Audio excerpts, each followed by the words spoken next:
palpation sheet. So we're going to be starting with the jugular nuts, moving down. Obviously, the next set are palpations that you're going to have to do on the plastic models, right?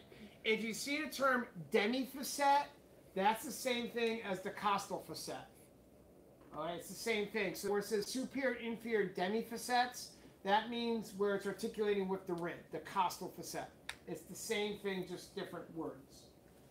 A lot of times in order to sell a new textbook, they like change one word. So we have to get to sell a whole new textbook because anatomy really hasn't changed much. So I can get a textbook from the 1930s and they're still calling that the femur, which I actually have one. It's called Gray's Anatomy. So there you go. Not the show. Not that god-awful show. Hey, it's horrible. It's a stupid show. No hospital has that many good-looking people. All right, ready? All right, so when you're doing anterior palpations, we're going to start always with our point of reference. The easiest point of reference is going to be the jugular notch. So it's just going to start right up here, right in the jugular notch. All right? Very, very gentle palpation. So what we just did on the back, exact opposite here. All right? A lot of force for the back, very little force when we're up here on jugular notch for obvious reasons. There's a trachea right there. All right? And it is you, so you can. All right? So right there, jugular notch, clavicle, sternoclavicular joint. Agreed? As we move down, there's manubrium. All right? And you may feel a little ridge. That is your sternal angle. All right? Now, how can I verify if I'm on sternal angle? What is articulating right next to it? Second rib. Second rib. So if I come out to the sides, there's your second rib. Right? So I can use that as a verification. Her first rib is underneath the clavicle. It's really difficult and kind of painful to get to.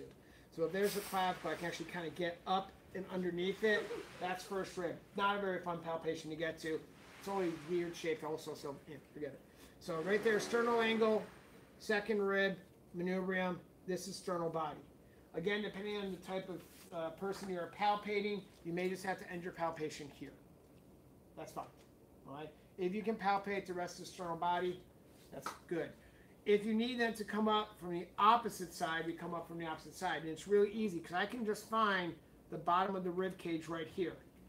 I can feel that costal condyle right there, agreed? And if I follow this all the way up, it should terminate right there in her rib cage with the xiphoid process. Agreed? Again, if they are wearing an undergarment, we do not go under the undergarment. Right? I'm sure no lift it. Right? So we can come here. Now, we come back down here. This is that costal condyle.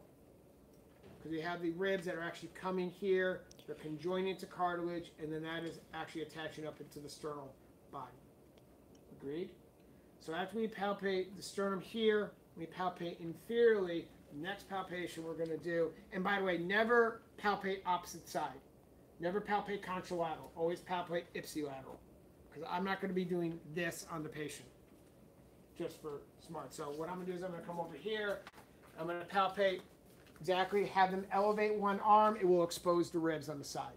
And so from here, I can come in and I can palpate each rib, appreciating that they are coming and they are angling down. Agreed?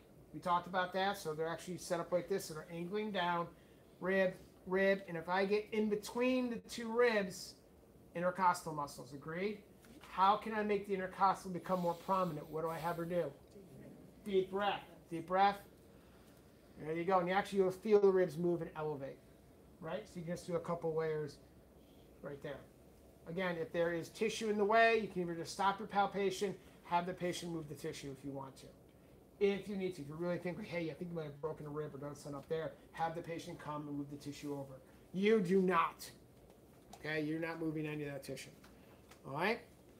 Basic anterior thorax palpations. Good? All right, let's try it.